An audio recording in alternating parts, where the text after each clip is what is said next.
আল্লাহ সুবহানাহু ওয়া তাআলা তাই বলছেন, কুল, হে নবী আপনি বলে দিন, হাল ইয়াস্তাবিল্লাযীনা ইয়ালামুনা ওয়াল্লাযীনা লা ইয়ালামুন, যারা জানে আর যারা জানে না তারা কি সমান? যারা শিক্ষিত আর যারা নিরক্ষর তারা কি সমান? নিশ্চয়ই আমরা বলবো সমান নয়। হাল ইয়াস্তাবিল আ'মা ওয়াল বাসীর, আল্লাহ সুবহানাহু ওয়া তাআলা বলছেন, পবিত্র কোরআনে একাধিক আয়াতে বলেছেন, দিন আর রাত কি সমান? চক্ষুওয়ালা আর চক্ষুহীন তারা কি সমান? রাত আর আলো এটা কি সমান?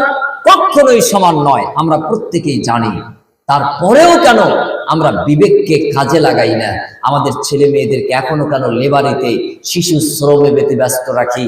তাদেরকে এখনো কেন আমরা গুজরাটে লেবারিতে রেখেছি? এখনো কেন আমার ছেলে মেয়ে, আমার ভাই বোন এখনো মহারাষ্ট্রে, বেঙ্গালোরে তারা লেবারি করতে যায়? তারা তো এখন পড়ার স্কুলে থাকবে, তারা এখন মাদ্রাসায় শোভা পাবে, তারা এখন কলেজ বিশ্ববিদ্যালয়ে থাকার কথা। তারা কেন এখন হাতে ইট বয়ে নিয়ে বেড়ায়? তারা কেন এখন হাতে কর্মী নিয়ে বেড়ায়? তাদের তো বয়স 16, 17, 18। এখন কেন তাদের হাতে আপনি পাথর তুলে দিলেন? আপনি তো তাদের হাতে বাপ হিসেবে কলম তুলে দেওয়ার দাবি করেন। আপনার তো এটা যোগ্য দাবি ছিল।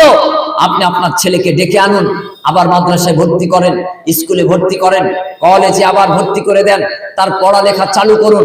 আপনি তার কাছে একটা বিএসসি ডিগ্রি তুলে দেন, এমএসসি ডিগ্রি তুলে দেন, একটা পিএইচডি পার্সন করেন, তাকে একটা এমবিবিএস ডাক্তার বানান, একজন আইনজীবী বানান, একজন ব্যারিস্টার বানান, একজন উকিল বানান, একজন সুশিক্ষিত নাগরিক হিসেবে আপনি গড়ে তুলুন।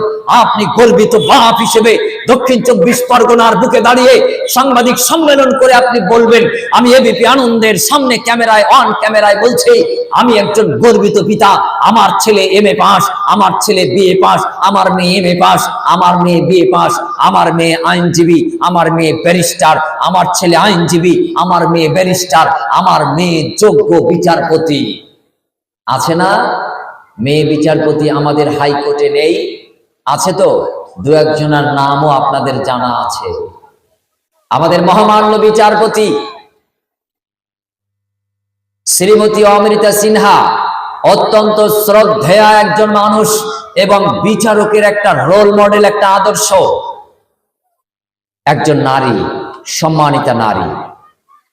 তার এলেম, তার বিদ্যায় তাকে ওই আসনে আসীন করেছে।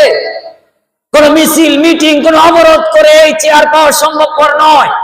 আপনি নিজেকে মুসলিম দাবি করেছেন, নিজেকে মুসলমান দাবি করেন, বুকে হাত দিয়ে আপনি বাপ, আপনি মা বলুন, আপনার ছেলে, আপনার মেয়ে কবে বিচারক হতে পারবে? কবে বিচারপতির আসন পাবে? আপনি তাকে 8 পাস করাতে পারেননি, মাধ্যমিক পাস করাতে পারেননি। আপনি ব্যানার বয়ে নিয়ে একটু মিছিল মিটিং এ একটু হক্কা হুয়া দিয়ে এরপর আপনি আপনার অধিকার চান, কিয়ামত পর্যন্ত সম্ভব নয়। অতএব হাল ইয়াস্তাবিল্লাযীনা ইয়ালামুনা ওয়াল্লাযীনা লা ইয়ালামুন, হে নবী আপনি বলে দিন, যারা জানে আর যারা জানে না তারা কখনো সমান নয়। আলো আর অন্ধকার যেমন সমান নয়, চক্ষুহীন এবং চক্ষুওয়ালা যেমন সমান নয়, অনুরূপ ভাবে যে শিক্ষিত আর যে নিরক্ষর সেও কখনো সমান নয়। আমরা বাপ, আমরা মা, বয়স 60, 70, 80, বৃদ্ধ বৃদ্ধা হয়ে গেছি। এখন আর আমাদের চোখে পাওয়ার নেই, লিখতে পারবো না, পড়তে পারবো না। আমি বলি কোনো অসুবিধা নেই, প্রয়োজনে আপনি আপনার ছেলেটাকে, মেয়েটাকে একটু হাত ধরে মক্তবে পাঠিয়ে দেন, মাদ্রাসায় পাঠিয়ে দেন, স্কুলে পৌঁছে দেন। ও একটু কলম দিয়ে লেখা শেখুক, ও লেখক হোক, ও একটু পড়া শিখুক, ও পাঠক হোক, ও একটু গবেষক হোক, ও একটু এই সমাজ চেতনায় আবার জাগ্রত বিবেক হিসেবে একজন যোগ্য নেতা, একজন যোগ্য নেত্রী বয়ে তৈরি হয়ে আসুক। আপনি বাপ, আপনি দাদু, আপনি নানু, আপনি অভিভাবক, আপনি আজ থেকে এই সংকল্প এরাদা করে এখান থেকে বেরিয়ে যান। ধর্মসভায় বহু কাহিনী, বহু কিচ্ছা, বহু ঘটনা বলি, কোরআন থেকে হাদিস থেকে হয়, কিন্তু সেই কোরআন এবং হাদিস বোঝার যে কারখানা, যে ফ্যাক্টরি, যে ফ্যাক্টরি থাকলে এই সমাজে ইসলাম থাকবে, সত্য থাকবে, হক থাকবে। আর ওই কারখানা, ফ্যাক্টরি যদি উঠে যায়, যদি না থাকে, ইসলাম খুঁজে পাওয়া যাবে না, মুসলমান খুঁজে পাওয়া যাবে না, কোরআন খুঁজে পাওয়া যাবে না। আর সেই ফ্যাক্টরির নাম হলো মাদ্রাসা। ধর্মসভা বছরে একবার দিলেও হয়, না দিলেও হয়। জীবনে যদি এই গ্রামে একটা ধর্মসভা জলসা না হয় কোনো অসুবিধা নেই, কিন্তু এই গ্রামে যদি একটা শিক্ষা কেন্দ্র না থাকে, তাহলে এই গ্রামের মানুষ সব হবে মূর্খ, এই সমাজের মানুষ হবে সব নিরক্ষর। এই মানুষের সাথে আর জঙ্গলে থাকা বাঘ, সিংহ আর শ্রীগালের সাথে কোনো তফাৎ পার্থক্য করা যাবে না। এই গ্রামে বছরে একটাও ধর্মসভা হয় না, কিন্তু এই গ্রামে একটা শিক্ষা প্রতিষ্ঠান আছে, দুটো শিক্ষা প্রতিষ্ঠান আছে, তিনটে শিক্ষা প্রতিষ্ঠান আছে, চারটে শিক্ষা প্রতিষ্ঠান আছে। ইনশাআল্লাহ এই গ্রামের মানুষ আর অন্য প্রাণীদের মধ্যে আসমান এবং জমিন তফাৎ পার্থক্য হবে, কারণ তারা কখনো হিংস্র হবে না। আপনি নিজেকে মুসলমান দাবি করেন, আপনি নিজেকে মুসলিম বলে দাবি করেন, আপনি নিজেকে একজন মানুষ বলে দাবি করেন, কিন্তু মুসলিম হতে গেলে, প্রকৃত মানুষ হতে গেলে আপনাকে যে বৈশিষ্ট্য অর্জন করতে হয় সেগুলি আপনার ধারণাই নেই। একজন মুসলিম সে মনে করে মাথায় টুপি দিলে, মুখে দাড়ি রাখলে বা গায়ে একটা লম্বা জামা পরলে হয়তোবা মুসলমান হওয়া যায়। আসলে মাথায় টুপি দিয়ে আপনি যদি ফজরের 2 রাকাত নামাজ পড়েন, ওই নামাজে 1 গুণ সওয়াব বেশি হবে, অথবা টুপি ছাড়া নামাজ পড়লে 1 গুণ সওয়াব কম হবে, এমন কোন হাদিস বা আয়াত অন্ততপক্ষে আমার জানা নেই। টুপি এটা ইসলামী লেবাস, এটা ভালো, অবশ্যই আপনি পড়বেন, এটা ভালাই আছে, কল্যাণ আছে। কিন্তু আপনি যদি নামাজ পড়েন, নামাজের কোন দোয়া, দুরূদ, তাসবিহ, তাহলিল, নিয়ম কানুন, হুকুম, আহকাম গুলি, রকন আর কানগুলি যদি আপনাদের জানা না থাকে, এই বিদ্যা, এই শিক্ষা, নামাজ সম্পর্কে ধ্যান ধারণা যদি আপনার না থাকে, তাহলে আপনার নামাজ আল্লাহর কাছে পৌঁছাবে না। এটাই বাস্তব এবং এটাই চূড়ান্ত সত্য কথা।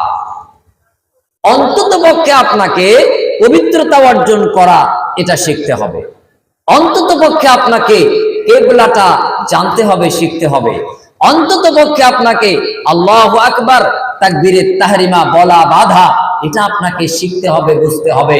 রুকু কিভাবে করতে হয়, সাজদা কিভাবে করতে হয়, কওমা কিভাবে দাঁড়াতে হয়, বৈঠক কিভাবে করতে হয়, সালাম কিভাবে ফিরতে হয়, এভাবে করে নামাজের প্রতিটি ক্ষেত্র আপনাকে শিখতে হবে, জানতে হবে, বুঝতে হবে।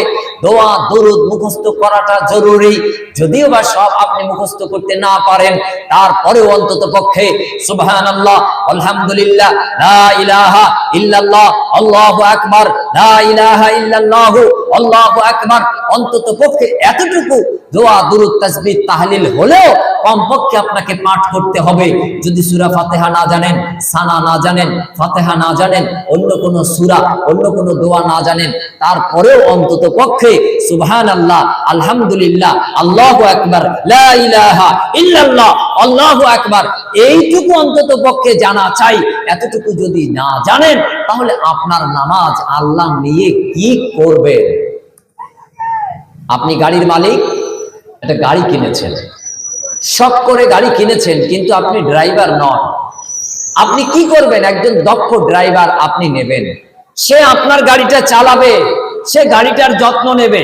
এখন আমরা মা বাপ, আমরা অভিভাবক, আমরা শিক্ষিত হতে পারিনি। এখন আমাদের উচিত কি? আমাদের ছেলে, আমাদের মেয়ে, ওদেরকে সুশিক্ষায় শিক্ষিত করে গড়ে তোলা। ধর্মসভায় 2 লাখ টাকা খরচ করার কোনো প্রয়োজন নেই। এই 2 লক্ষ টাকা মাদ্রাসার পিছনে দিয়ে এখানে আরো 2টো ক্লাস বাড়াতে হবে। এখন ক্লাস 1 থেকে ক্লাস 8 পর্যন্ত, আগামী বছর যেন এটা মাধ্যমিক পর্যায়ে পৌঁছায়, পরের বছর যেন এটা উচ্চ মাধ্যমিকে পৌঁছায়, এরপরে যেন এটা আরো উচ্চ পর্যায়ে যেতে পারে, এই চেষ্টা আমাদের রাখতে হবে। অতএব আল্লাহ সুবহানাহু ওয়া তাআলা তিনি বললেন, যারা জানে আর যারা জানে না তারা কখনো সমান নয়।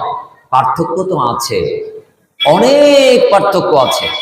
দেখেন, আপনি নিজেকে মুসলিম দাবি করেন, কিন্তু মুসলিম সত্যায়িত হওয়া, সত্যায়ন করা, ইসলাম যে ব্যবস্থা দিয়েছে, রূপরেখা দিয়েছে, সেটা কি? তার তো ধারে কাছেও আমরা নেই। 5 ওয়াক্ত নামাজ এটা ইবাদত, জিকির আজগার করা এটা ইবাদত, সাধ্য থাকলে হজে গমন করা এটা ইবাদত, বছর মাঝে 1 মাস সিয়াম সাধনা করা ইবাদত, নফল সুন্নাত ওয়াজিব হুকুমগুলি পালন করা ইবাদত, দান সদকা করা ইবাদত। কিন্তু এর পূর্বে ইসলাম আপনি মানেন, তার কিছু সত্যায়ন আছে, সত্যায়িত করতে হয়। সেটি মৌলিক 3টি বিষয়। 1, আল্লাহ সুবহানাহু ওয়া তাআলা বলেন, ইন্নাল্লাহা ইয়া'মুরুকুম বিল আদলি ওয়াল ইহসান, নিশ্চয়ই তোমাদেরকে আল্লাহর পক্ষ থেকে আদিল হওয়ার, ন্যায় সঙ্গত হওয়ার আদেশ প্রদান করা হয়েছে।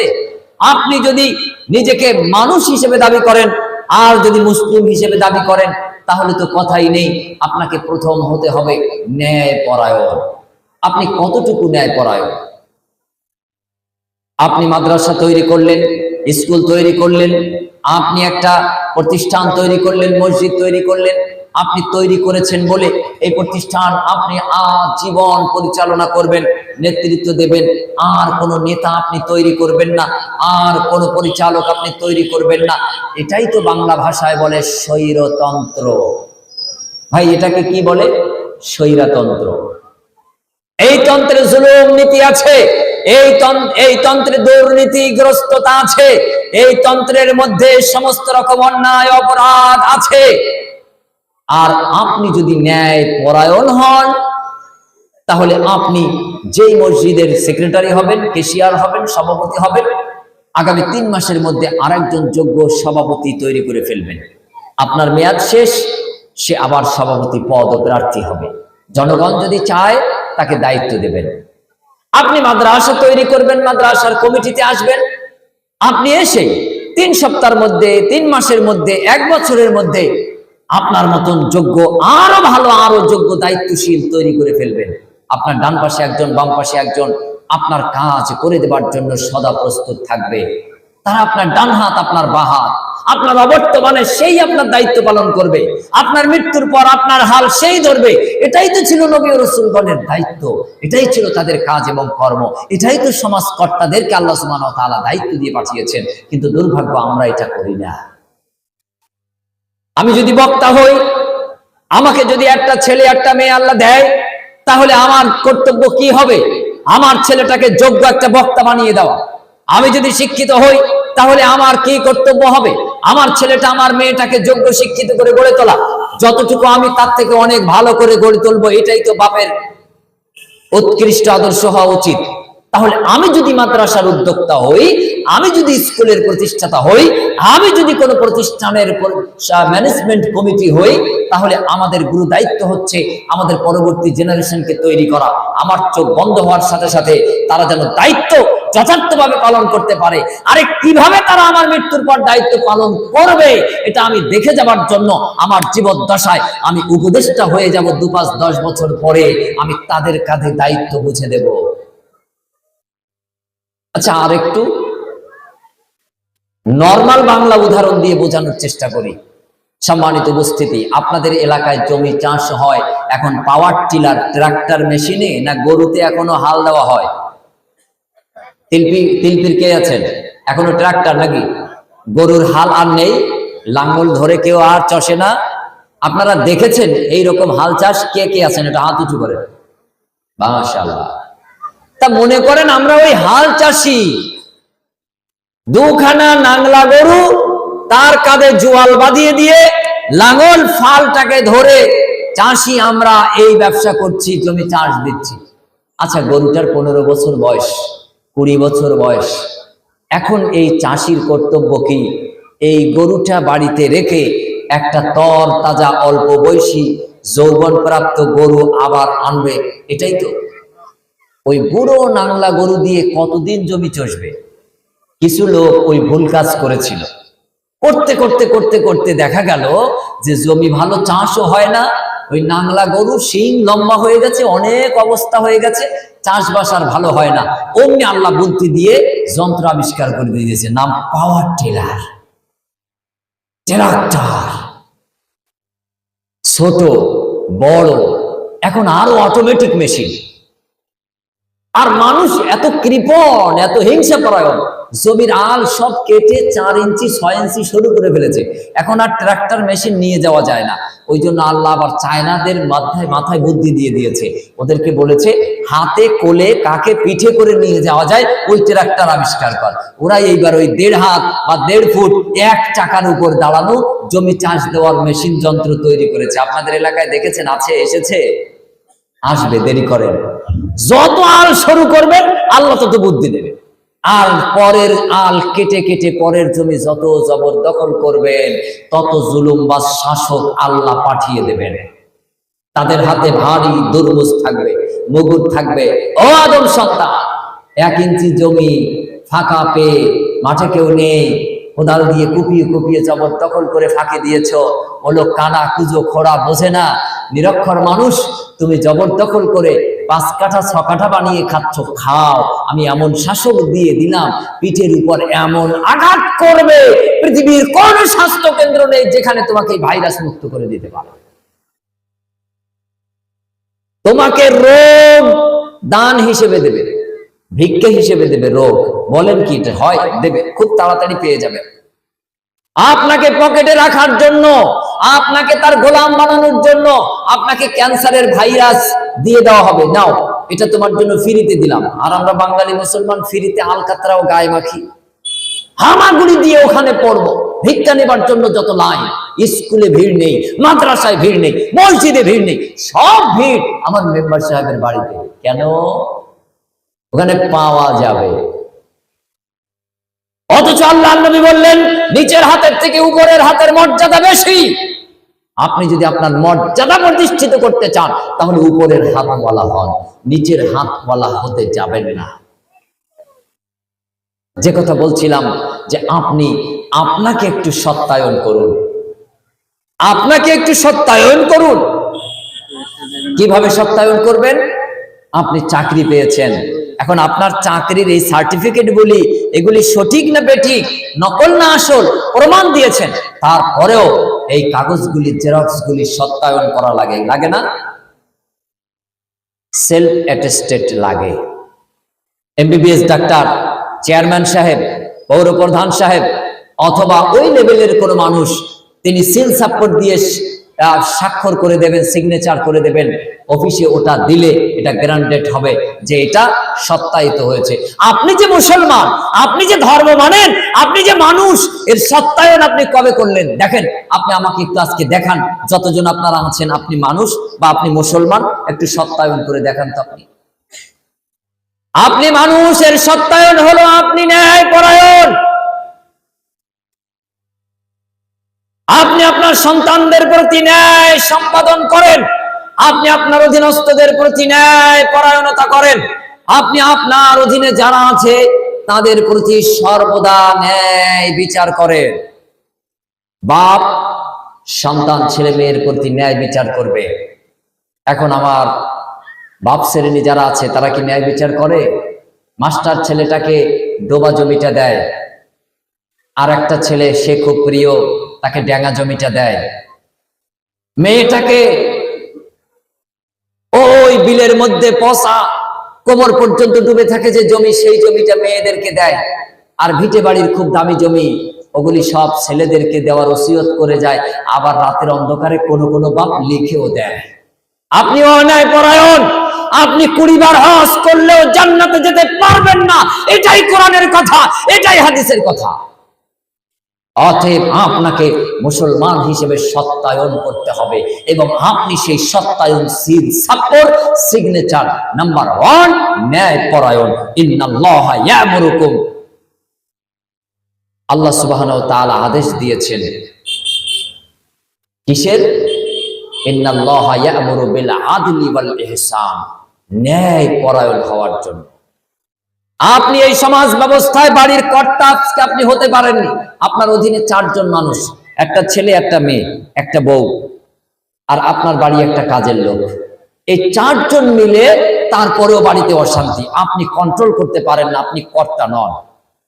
আপনি মসজিদের ইমাম, আপনার এই সমাজে 50টা ঘর, কিন্তু আপনি কন্ট্রোল করতে পারেন না, কারণ আপনি ন্যায় পরায়ণ হতে পারেননি।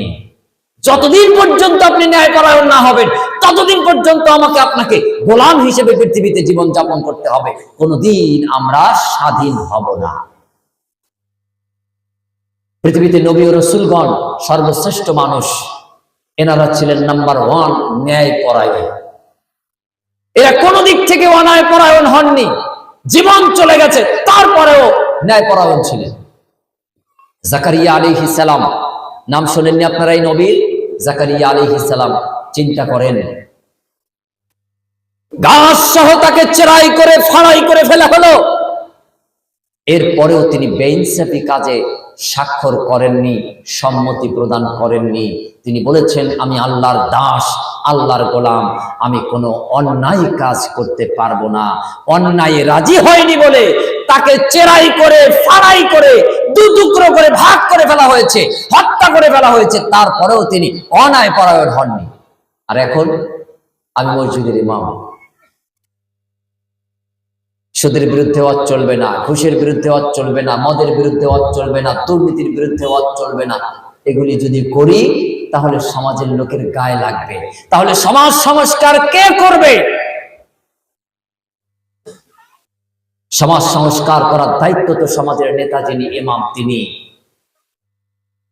সমাজের মেম্বার প্রতিপত্তিশালী যারা, তারাও ইমাম সাহেবের নির্দেশ পেয়ে কোরআন এবং হাদিস অনুযায়ী জীবন গঠন করবেন, পরিবার পরিচালনা করবেন, ছেলে মেয়েদেরকে তত্ত্বাবধান শেখাবেন, পবিত্র কোরআন শিখবেন। মসজিদের মেম্বারের ধাপ, মেম্বার আপনার ইমাম সাহেব কাজে লাগাবেন।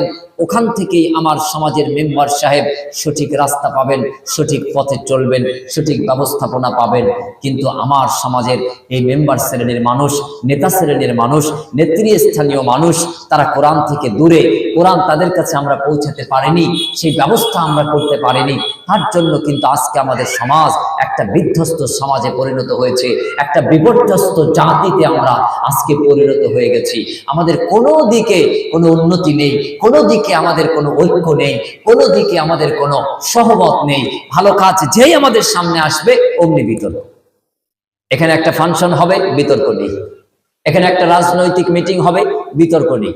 কিন্তু যেই এখানে একটা স্কুল তৈরি করার আলোচনা হবে, অমনি একজন দাঁড়িয়ে বিরোধিতা শুরু করবে, অমনি ওই জমির দলিল নিয়ে, রেকর্ড নিয়ে, পর্চা নিয়ে বিতর্ক শুরু হবে। হাজারো সমস্যা। এগুলি কেন হয়? অন্যায় পরায়ণ হওয়ার কারণে। আপনি আপনাকে মানুষ হিসেবে সত্যায়ন করুন, মুসলিম হিসেবে সত্যায়ন করুন, ন্যায় পরায়ণ হওয়ার মাধ্যমে। মা, আপনি কিভাবে আপনার পরিবারের ন্যায় পরায়ণ হবেন দেখেন। আজকে রাতে আপনার স্বামী আপনাকে একটা রুই মাছ কিনে এনে দিয়েছে, আপনি রান্না করেছেন। একটা রুই মাছের নিশ্চিত একটাই মাথা, এই একটি মাথা রান্না করবেন, কিন্তু মাথার মাঝখানে চেরাই করবেন, ফালি করবেন, দু টুকরো করবেন। যেহেতু আপনার বাড়িতে আল্লাহ দুটি সন্তান দিয়েছেন, একটা ছেলে একটা মেয়ে, রুই মাছের দুই টুকরো মাথা আপনি এক টুকরো দেবেন মেয়ের প্লেটে, এক টুকরো দেবেন ছেলের প্লেটে। এটা হলো ন্যায় বিচার করা। আপনার বাড়িতে একটা নারকেল গাছ আছে, এই নারকেল গাছে দুটি নারকেল হয়েছে, মেয়েটা বড় হয়েছিল, বিবাহ দিয়ে দিয়েছেন, 10 কিলোমিটার দূরে তার বিয়ে হয়েছে, দুটি নারকেল ঝুনো হলো। আপনি পারলেন একটি নারকেল বাড়িতে থাকা ছেলেটা খাবে, আর একটা নারকেল 10 কিলোমিটার দূরে, 50 কিলোমিটার দূরে মেয়ের কাছে পৌঁছে দিতে হবে, ওটা তার হক। এটা হলো ন্যায় বিচার। যদি সেটা না করেন, আপনি পৃথিবীতে গোলাম বনে যাবেন, পৃথিবীতে দাস হিসেবে থাকবেন। কোনদিন আপনি পরাধীন ছাড়া স্বাধীনতা পাবেন না। নাম্বার 2, আল্লাহ সুবহানাহু ওয়া তাআলা বলেছেন, 2 নাম্বার হলো তোমরা যে মুসলিম, এটার সত্যায়ন, এটার চিত্রায়ন, এটার আলামত, এটার বৈশিষ্ট্য, এটার প্রামাণ্যতা বাজারে ঘাটে, গ্রামে গঞ্জে, রাস্তা শহরে, নেতৃত্বে, রাজনীতিতে, অরাজনীতিতে, মসজিদে, মাদ্রাসা, স্কুলে, চাষে বাসে ঘাটে, সব জায়গায় এটা প্রমাণ দিতে হবে তুমি সৎ এবং সত্যবাদী। অমুসলিম, তুমি বুকে হাত দিয়ে বলো, দিনে কটা সত্য কথা বলো আর কটা মিথ্যা কথা বলো। মিথ্যা কথা বলে জান্নাতে যাওয়া যাবে না। তাহাজ্জুদ 60 বছর কেন, 120 বছর কেন, 1020 বছর ধরে যদি তাহাজ্জুদ পড়ো আর ব্যবসা যদি করো মিথ্যা কথা বলে, জান্নাত তোমার জন্য হারাম, জান্নাত তোমার জন্য বন্ধ, জান্নাত তোমার জন্য নিষিদ্ধ, জাহান্নামে তোমার জন্য ওপেন খোলা রাখা হয়েছে। অতএব ইসলাম বলেছে তুমি মুসলিম, তোমার প্রামাণ্যতা দিতে হবে সৎ এবং সত্যবাদিতার পরিচয় দিয়ে। ইমাম, তুমি সৎ এবং সত্যবাদী। মসজিদ কমিটি, তুমি সৎ এবং সত্যবাদী। মসজিদের খাদিম, তুমি সৎ এবং সত্যবাদী। মসজিদের সাধারণ মুসল্লি, তারাও সৎ এবং সত্যবাদী। যেদিন আমরা ন্যায় পরায়ণ, যেদিন আমরা সত্যবাদী হতে পারবো, সেই দিন এই পৃথিবী আমার, আমরা এই পৃথিবীর গোলাম আমরা কেউ নই, এই পৃথিবীর শাসক আমরা। আপনি যদি আপনাকে মূল্যায়ন না করেন, কে আপনাকে মূল্যায়ন করবে? কে আপনাকে বিচার করে, আপনাকে ক্যালকুলেটরে হিসাব করে আপনাকে বলবে নাও 5,000 টাকা তুমি পাও, তোমাকে দিয়ে দিলাম? মূল্যায়ন এই যুগে আপনাকে কেউ করবে না, আপনি আপনাকে মূল্যায়ন করুন। ন্যায় পরায়ণ হন, যে কোনো মূল্যে আপনি ন্যায় পরায়ণ হন। মাদ্রাসা করব, স্কুল করব, প্রতিষ্ঠাতা যিনি, পরিচালক যিনি, শিক্ষক যারা, ম্যানেজমেন্ট কমিটিতে যারা, আমরা সর্বদা ন্যায় পরায়ণ। এই প্রতিষ্ঠান আমার, পাশের প্রতিষ্ঠান আমার। হানাফি আহলে হাদিস কোন প্রতিষ্ঠান ভাগ করা যাবে না। শিক্ষা কেন্দ্র সব এক এবং অভিন্ন রাখতে হবে। এই মাদ্রাসায় প্রোগ্রাম, পাশের মাদ্রাসার প্রধান শিক্ষক, তার কমিটি, তাদেরকে এখানে চেয়ারে এনে ফুলের মালা, ফুলের তোলা দিয়ে শোভাবর্ধন করতে হবে।